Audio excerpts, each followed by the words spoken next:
Hello, second graders.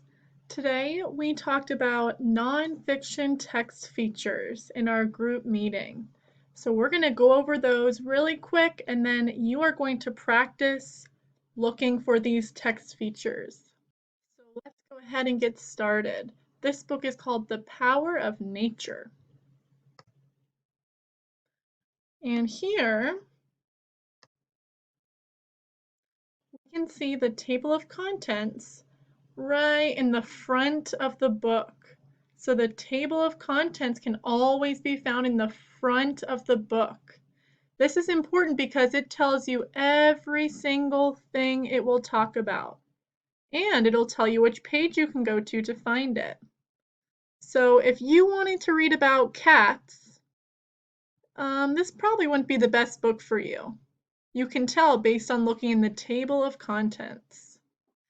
The next text feature we'll talk about is called a heading.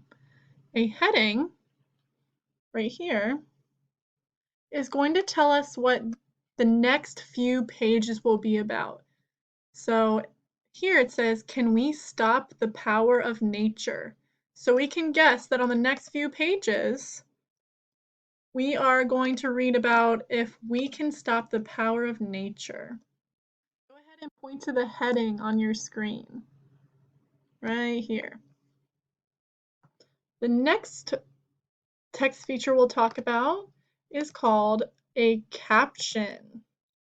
A caption is a sentence or two that describes the picture. So here's one sentence, whoops, that describes the picture.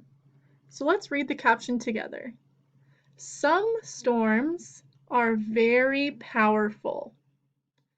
So if you look at the picture over here, you can see that, wow, this is a very powerful storm. It looks so scary.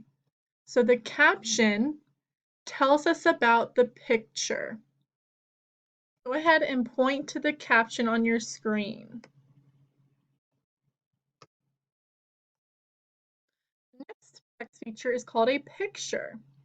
A picture is just anything in the book that is a picture. So in this picture, we see that it's a very powerful storm. Go ahead and point to the picture on this page. And the last text feature we're talking about today is called a map. A map, here we see a map of the United States. Maybe you'll see a map of Virginia or a river. A map is different than a picture because someone actually took the picture of a picture. You don't take a picture of a map. So a map is just shows us the land and it's just a representation of an area. Go ahead and point to the map. Now that we talked about all the text features, it is your turn to show us what you learned about text features.